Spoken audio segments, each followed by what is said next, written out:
we ended up having Harry Styles wear our Black Diamond eye mask on an Instagram post announcing his new single.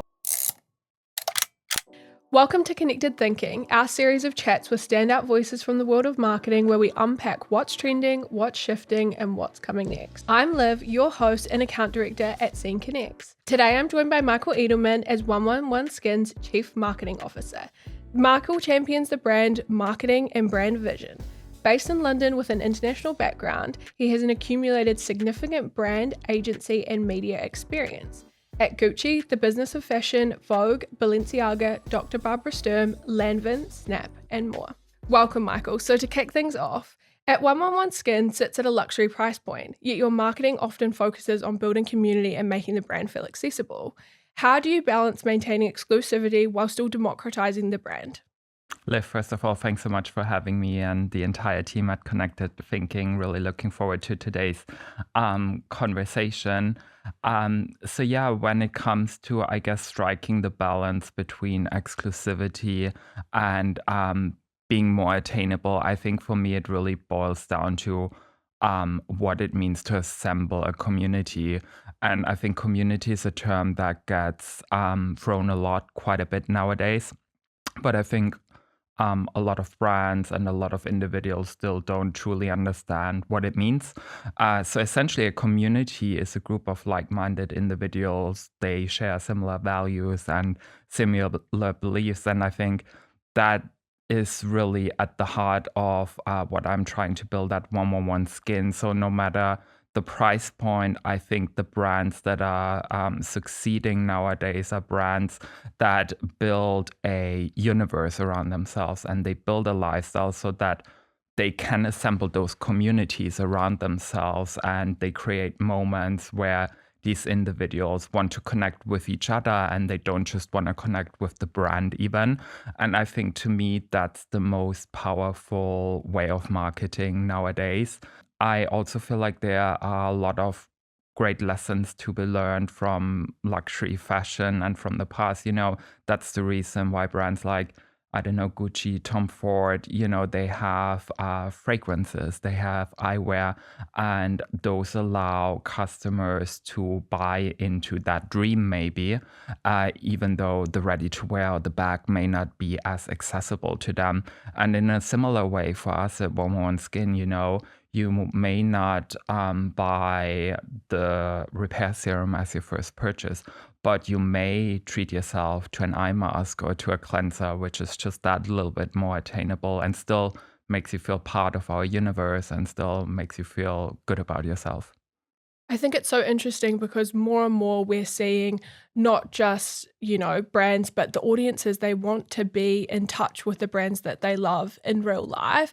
As you say, they want to be a part of the universe. What does the 111 Skin universe look like to you? The universe of 111 Skin at its core is definitely beauty and wellness. But I also love to connect with fashion. 111 Skin has longstanding relationships with luxury fashion brands by virtue of, being backstage, preparing the models for fashion shows, but also by virtue of working really, really closely with makeup artists. So for us, the makeup artist community, are our influencers in a way, they are tastemakers, they are super powerful, they are gatekeepers because they work with incredible clients, and through these makeup artists, we get this exposure, to these celebrities, A-listers. And then on the other hand, we also tend to lean quite a bit into fitness and well-being. So we've worked on a lot of exciting partnerships with Alo Yoga, for example, where we activate together. There's a fantastic brand called Revive. They do IV drips and IM shots, and that really allows us to build a more holistic world where well-being includes skincare, but it includes also, longevity and other elements. I just want to go back to your point on A-list celebrities. It's no secret that 111 Skin is beloved by, celebrities we see in the massive mainstream points. Harry Styles, Charlie XCX, just to name a few. How do you build that into your marketing strategy?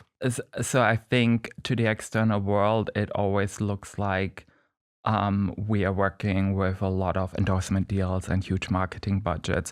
But the reality is we are just blessed with working with a fantastic product. So ultimately, it's the product that travels. Tom Ford once said that you can have the best marketing, but if your product isn't great, no one will ever repurchase it. So for us, as I mentioned earlier, having these makeup artists that maybe slip an eye mask into a celebrity's bag, or they put it on while they, are in glam. That's how, we ended up having Harry Styles wear our Black Diamond eye mask on an Instagram post announcing his new single. So that's the most powerful way of marketing and the most powerful way of influence. And I think, it just feels that much more genuine. I think nowadays everyone is so cognizant of like the hashtag ad or the hashtag sponsored. And if you have a fantastic product, you don't really need to rely on that much. Yeah. I was actually watching a Netflix show recently called Vladimir, Mhm. and 111 Skin is Mhm. featured. Was that an organic mention, or was that teed up? Again, completely organic Wow. mention. The makeup artist working on the show loves our product. And, again, very often these makeup artists are incredible influencers. They speak with the producers and directors of the show. And, if in the storyline there is this moment where, skincare plays a role, that's then, how a moment like this can come to fruition, essentially. So yeah, that wasn't any form of like paid product placement. And when you see those organic moments, how do Mhm. you use them? How do you take them further? So that's definitely where marketing comes in, because we can really amplify that story beyond, that show moment or like that celebrity's account. So it's then really up to, our team to message it out far and wide. So we do rely on our organic social media channels, on our email, on our website. We work really closely with press and media as well to get the news out there. Yeah. I mean, as you've just described, beauty is so much more than just beauty. It's a Mhm. real, universe, as Yeah. you say, and we're seeing that wellness is evolving far beyond the products for Mhm. brands. Experiences like masterclass treatments and educational events are becoming a part of the brand world. How do you see the brand expanding its role into the broader wellness ecosystem to build that brand loyalty? I think experiences are really at the forefront of what is driving consumerism nowadays. Um, Even when it ties into product purchases. So a lot of discovery still happens in store, and there are incredible experiences that we bring to life through, skin consultations. We have fantastic skin scanning devices that allow us to tailor a routine. We put on eye masks on someone in store, but also we do work with more than 100 five-star hotel partners. So you can find 111 Skin in some of the most prestigious hotels like Mandarin Oriental, Aman, Four Seasons. Customers can really immerse themselves in the brand. So they can get facials, they can get body treatments. And I think that's really where you feel at the core of our brand.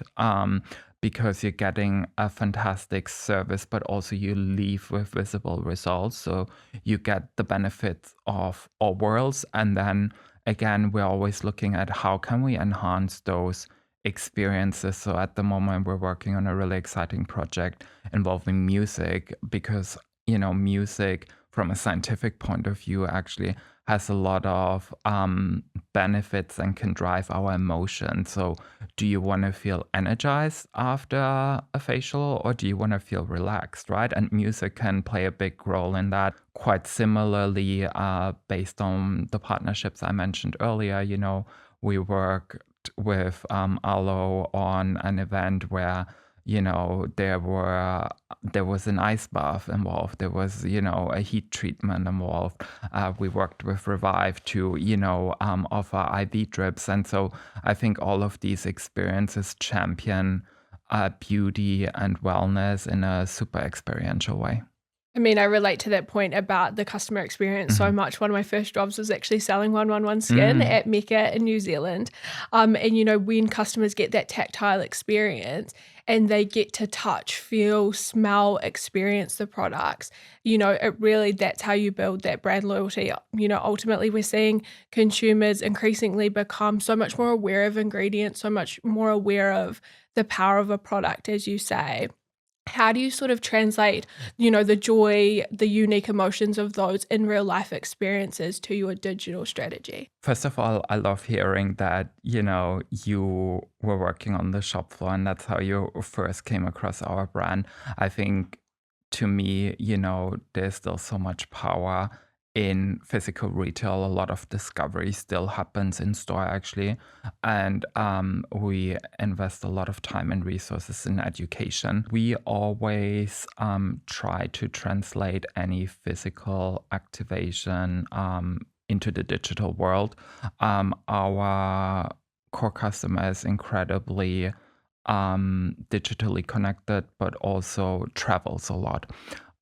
So when we are activating in London, for example, last year during the summer, we had a fantastic pop-up activation where we took a vintage repairs van around town. We sampled our products.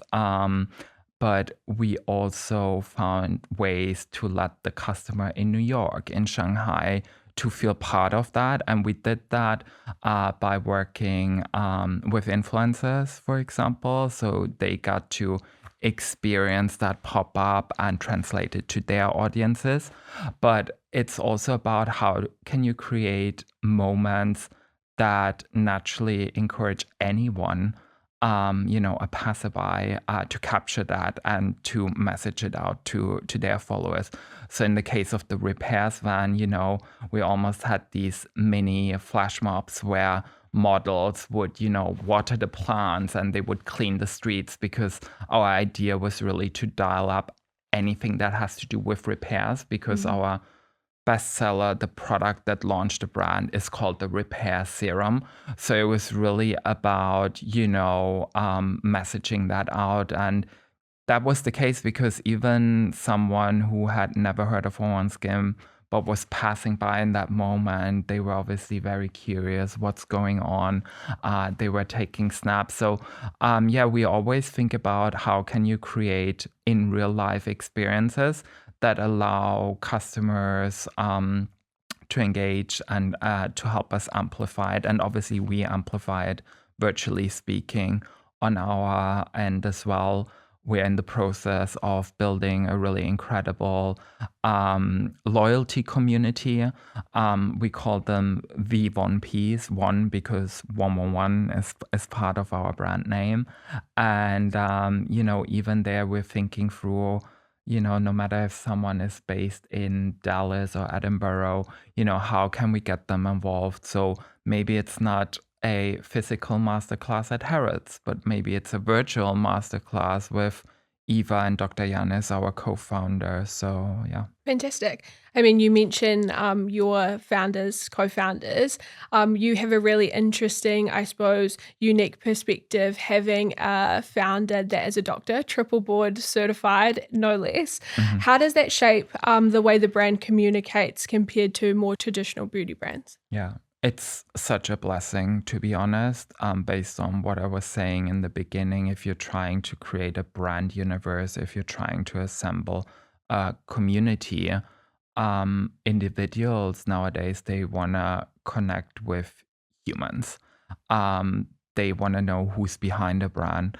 And so for us, Dr. Yanis and Eva are the most powerful influencers in the world because they bring such an element of credibility and trust. Dr. Yanis, day in, day out, works with his patients at 111 Harley Street, which is his clinic here in London.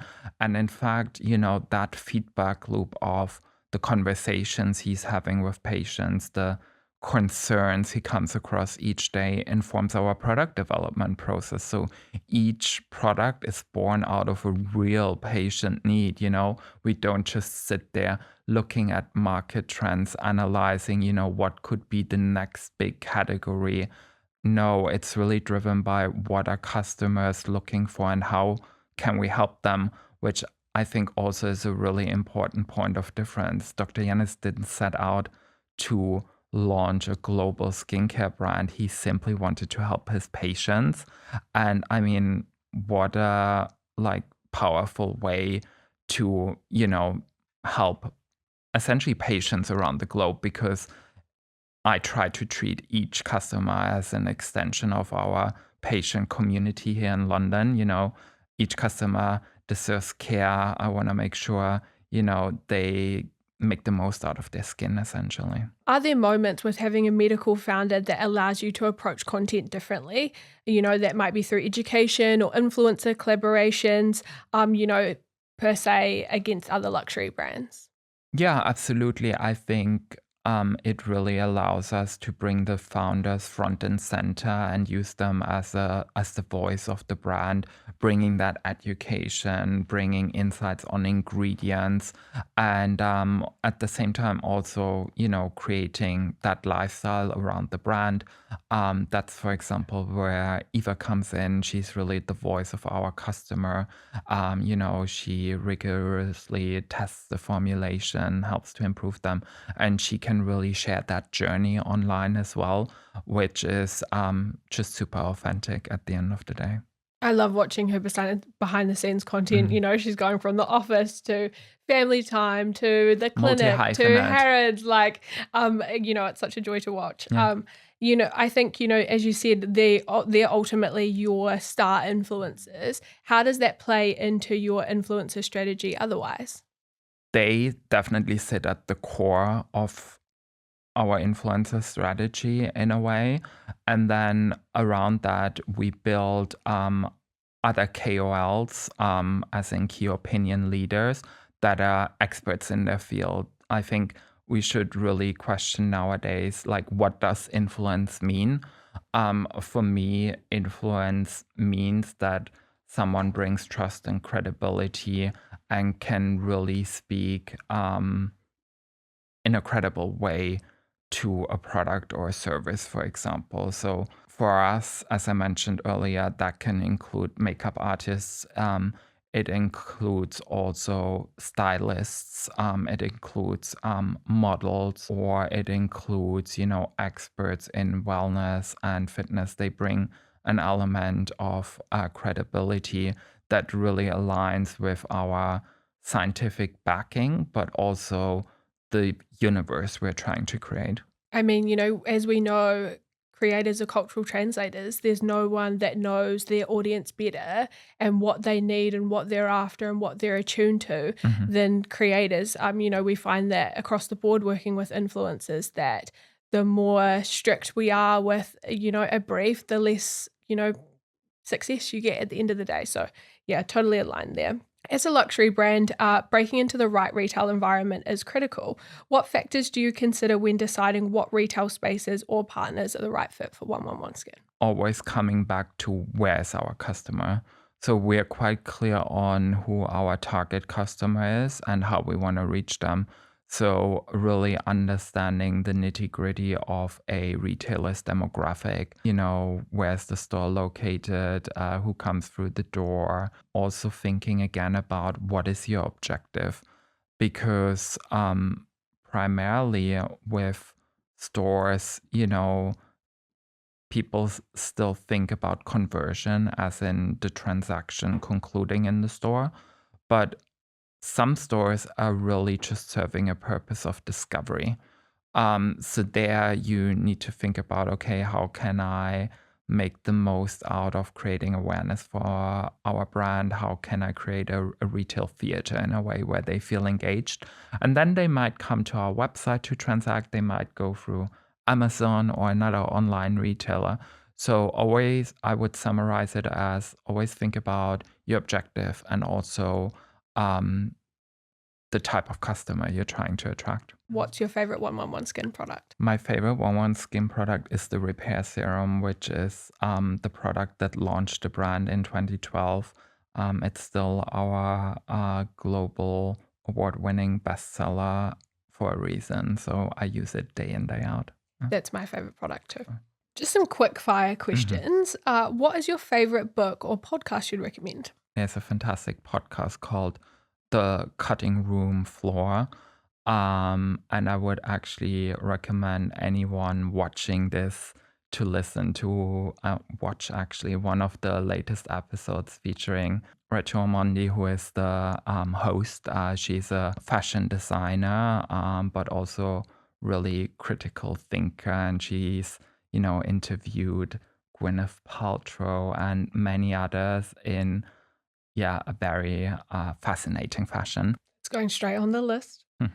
Best piece of advice you've ever received? It would be we don't know what we don't know. And that is a piece of advice one of my friends, mentors, and when I was receiving that advice, also clients gave to me. Her name is Sinead Burke. She's a fantastic advocate for disability inclusion. We don't know what we don't know always encourages me to be curious about the world, to never make any assumptions. If you've been working in an industry for many years, you can easily become a little bit of a know-it-all, but the world is moving so quickly. It's constantly evolving.